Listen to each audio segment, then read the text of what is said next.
요즘은 쇼츠 한 번만 넘겨도 전 세계 트렌드가 바뀝니다. 그런데 지금 그 속도를 가장 무서워하는 쪽이 있습니다. 매출이 75조 원짜리 세계 1위 화장품 공룡입니다. 끝까지 들으면 왜 거대한 제국이 한국의 작은 브랜드를 하나씩 집어들고 사라지는지 그 이유가 숫자처럼 또렷해집니다. 프랑스의 로레알은 2018년에 6천억 원을 들여 스타일란다와 3C1을 가져갔습니다. 그리고 2024년에는 피부과 더마 브랜드 닥터지까지 품었습니다. 프랑스 사모펀드도 7천억 원 규모로 한국 미용기기 회사를 통째로 사들였습니다. 우연처럼 보이지만 방향은 하나입니다. 한국이라는 생산지에 돈이 몰리고 있습니다. 로레알은 연매출 440억 유로, 우리 돈으로 약 75조 원을 벌어들이는 회사입니다. 감이 잘 안 오면 우리나라 국방 예산이 대략 60조 원쯤이라는 걸 떠올리면 됩니다. 로레알 하나가 화장품으로 대한민국 군대를 먹여 살리고도 남는 돈을 만들어냅니다. 브랜드는 37개, 유통망은 150개국, 연구개발비만 해마다 2조 원 수준을 쏟아붓는 제국입니다. 그런데 그 제국이 지금 한국을 바라보고 있습니다. 그것도 협업이 아니라 매입의 시선으로요. 이게 이상하지 않습니까? 이렇게 큰 회사가 왜 굳이 한국의 중소 브랜드를 하나씩 사들이는 걸까요? 답은 의외로 단순합니다. 한국 화장품이 시장의 판을 바꾸기 시작했기 때문입니다. 더 정확히 말하면 프랑스가 한 세기 동안 쥐고 있던 왕좌의 나사가 한국 때문에 풀리기 시작했기 때문입니다. 2024년 한국은 미국 화장품 수입 시장에서 프랑스를 제치고 1위에 올랐습니다. 그리고 2025년에는 세계 2위 화장품 수출국이 됐습니다. 연간 수출액은 114억 달러, 우리 돈으로 약 16조 원을 넘어섰습니다. 단순히 많이 판 게 아니라 속도가 달랐습니다. 이 속도를 따라오는 나라가 거의 없었습니다. 그 변화는 프랑스 쪽 통계에서 먼저 흔들림으로 나타났습니다. 2025년 프랑스 뷰티기업 연합 FEBEA가 발표했죠. 프랑스 화장품 수출이 전년 대비 줄었다고요. 수출액은 224억 유로, 전년에 225억 유로보다 감소했습니다. 숫자만 보면 0.1% 수준이라 작아 보일 수 있습니다. 하지만 코로나 같은 예외를 빼면 최소 20년 만에 처음 꺾인 흐름이라는 점이 문제입니다. 금융위기 때도 유럽 재정위기 때도 버텼던 수출이 2025년에 꺾였다는 건 산업의 체력이 아니라 시장의 방향이 바뀌고 있다는 신호입니다. 충격의 진원지는 미국이었습니다. 2025년 프랑스의 대미 화장품 수출이 18.5%나 급감했습니다. 최대 시장에서 매출의 5분의 1 가까이가 날아간 셈입니다. 관세 같은 변수도 거론되지만 그건 이야기의 절반입니다. 같은 환경에서, 같은 미국에서 한국 화장품은 오히려 폭발적으로 성장했기 때문입니다. 미국 국제무역위원회 자료 기준으로 2024년 한국의 대미 화장품 수출액은 17억 1천만 달러였습니다. 전년 대비 54.3% 증가입니다.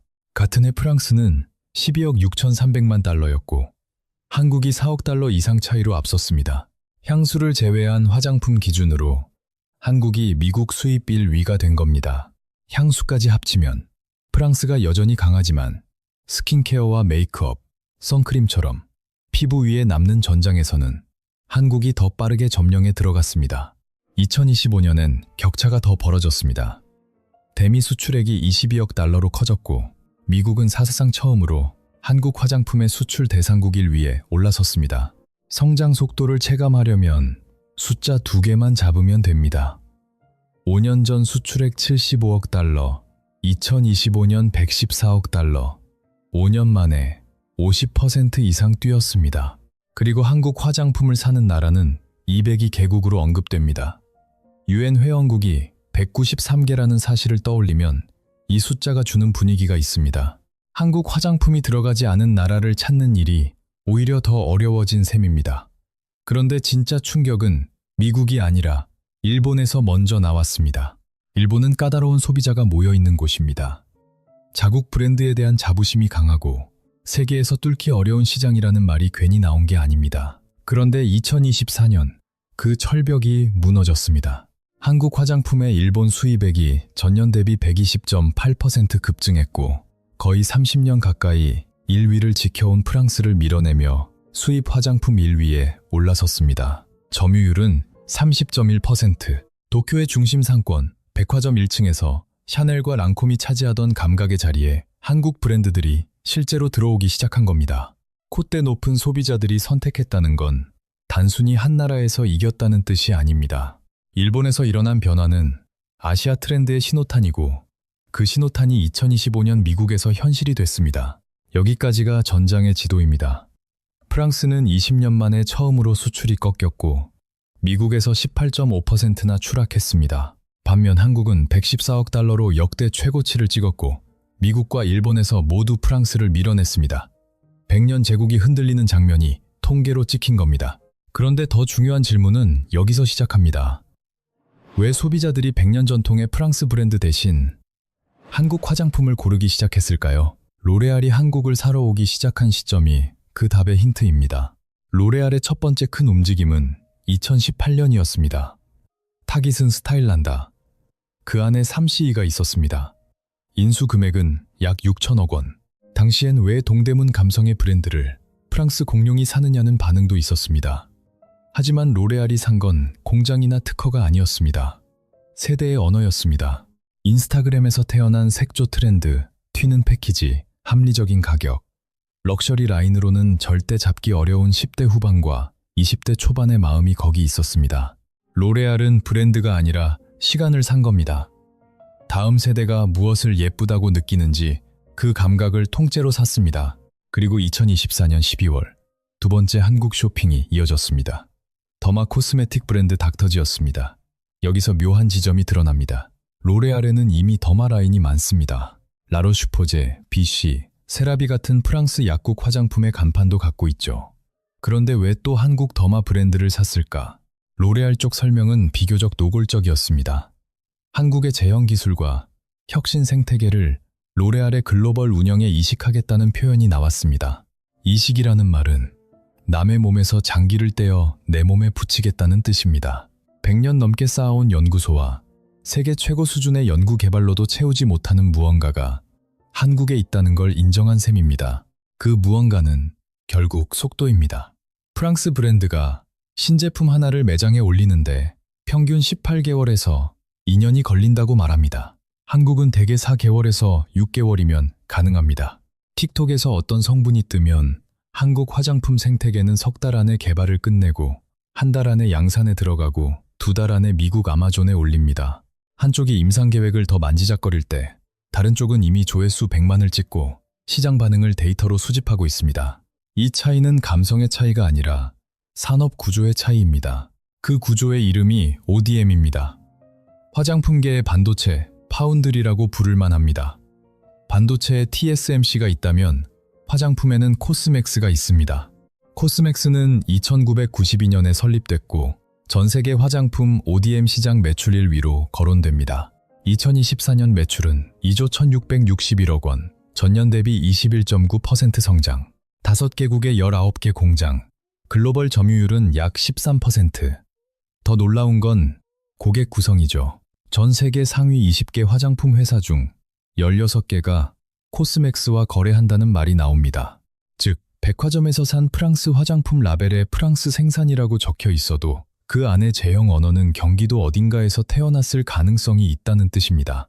겉은 프랑스인데 알맹이는 한국일 수 있는 구조. 이것이 한국의 진짜 무기입니다. 한국 콜마, 코스메카 코리아, CNC 인터내셔널까지 합치면 이른바 빅4의 2025년 상반기 매출만 3조 원을 넘겼다는 말도 있습니다. 한국 화장품 수출 114억 달러 중 약 26%가 코스맥스 한 회사에서 나왔다는 보도도 나왔죠.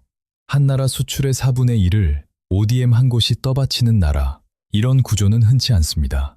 이 구조가 만들어낸 또 하나의 변화는 브랜드의 탄생 속도입니다.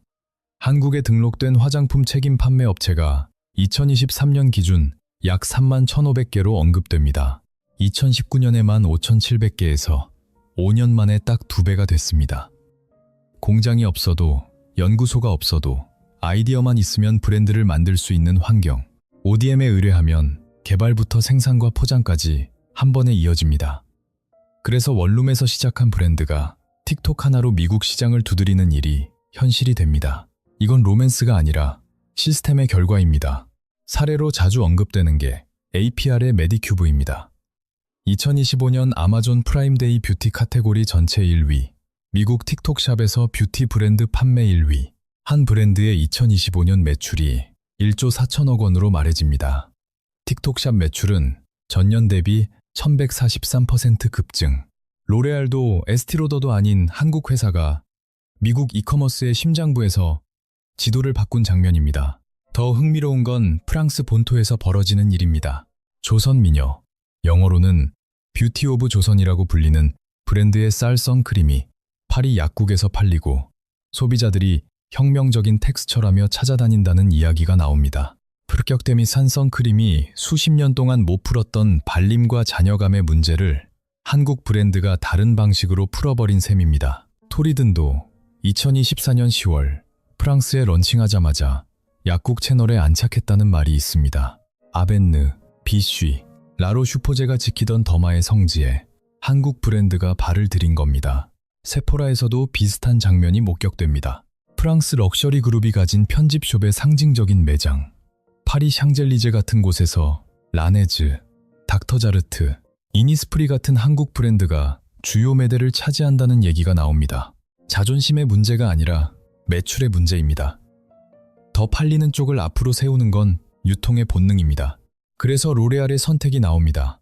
직접 만들기엔 늦으니까 사버린다. 그 다음 단계는 함께 만드는 겁니다. 로레알은 이를 코크리에이션, 공동창조라고 부릅니다.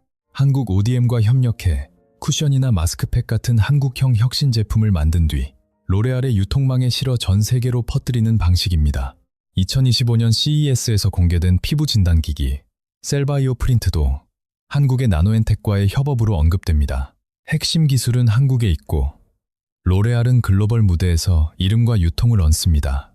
여기서 중요한 건 기술의 출처가 아니라 돈의 종착지입니다. 로레알만 움직이는 게 아닙니다.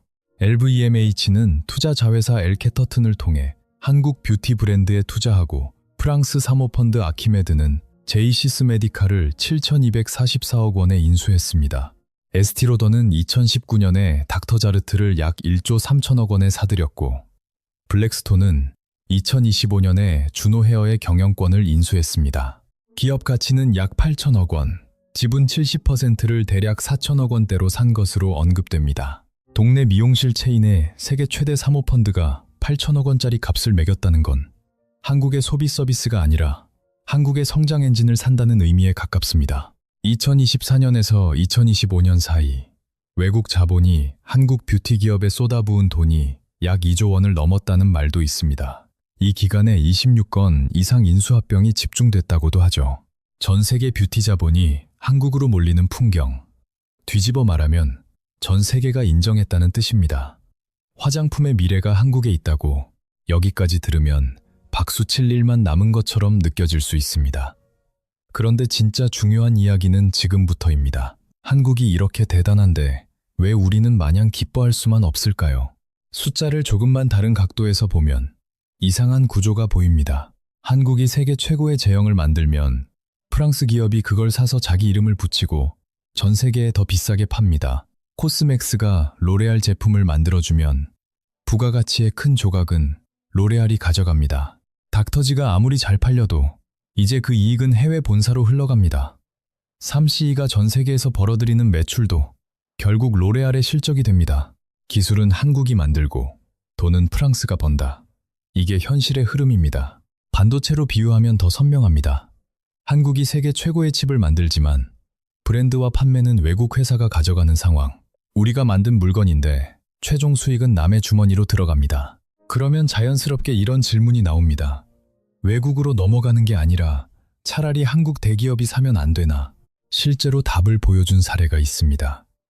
아모레퍼시픽은 2021년부터 총 9,351억 원을 들여 코스RX를 인수했습니다. 해외 매출 비중이 90%가 넘는 글로벌 인디 브랜드를 품은 겁니다. 결과는 분명했습니다. 2025년 아모레퍼시픽 그룹 영업이익이 3,680억 원으로 6년 만에 최대 실적으로 언급됩니다. 미주 매출은 6,310억 원으로 전년보다 20% 넘게 뛰었고 사상 처음으로 중화권 매출을 앞질렀다고 합니다. 인디 브랜드 하나가 대기업의 체질을 바꿔놓은 겁니다. 기술도 수익도 국내에 남는 방식으로요. 문제는 속도입니다. 로레알은 매년 수조 원 규모로 전 세계에서 매력적인 브랜드를 보면 바로 지갑을 엽니다. 반면 한국 대기업은 느릴 때가 많습니다. 코스RX만 해도 2021년에 지분 38%를 먼저 사고 2023년에 잔여 지분을 추가로 사며 2024년에야 지분 90%를 확보했습니다. 네 해가 걸린 셈입니다. 그 사이 시장에서 반짝이는 브랜드는 먼저 외국 자본의 손에 들어갑니다. 닥터지가 왜 해외로 갔는지, 닥터자르트가 왜 해외로 갔는지, 그 질문의 밑바닥에는 이 속도 차이가 놓여 있습니다. 그리고 마니어 또 다른 대기업의 상황도 언급됩니다. LG생활건강은 2025년 매출이 6조 3천억 원 수준인데 영업이익은 전년보다 62.8% 감소했고 4년 연속 하락이라는 말이 나옵니다. 이 LG 6조 3천억 원 수준인데 토니모리 인수를 검토했다는 보도도 있었지만 아직 구체적인 결론은 들리지 않습니다. 옆에서 아모레퍼시픽이 코스RX로 부활하는 장면을 보면서도 결정적인 한 수를 못 두는 모습처럼 읽히기도 합니다. 여기서 다시 속도로 돌아옵니다. 지금의 전쟁은 품질만으로 끝나지 않습니다. 결정을 얼마나 빨리 내리느냐가 승부의 절반입니다. 그리고 한 브랜드만 사서는 부족합니다. 로레알의 진짜 무기는 랑콤 하나가 아니라 37개 브랜드를 동시에 굴리는 포트폴리오입니다. 럭셔리부터 대중, 더마까지 가격대와 채널을 촘촘히 덮는 구조. 한국도 결국 이 구조로 가야 합니다. 실제로 구다이 글로벌 같은 회사가 한국의 로레알을 표방하며 인디 브랜드를 포트폴리오로 묶어 글로벌 진출을 시도하고 있다는 얘기가 나옵니다. 2021년 매출 117억 원이었던 회사가 2024년에 3,300억 원으로 커졌고 3년 만에 28배라는 숫자가 붙습니다. 방향은 맞습니다.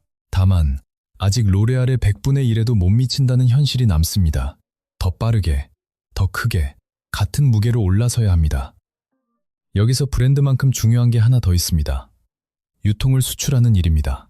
그래서 올리브영 이야기가 나옵니다. 올리브영이 2026년 1월 세포라와 공식 파트너십을 체결했다고 전해집니다.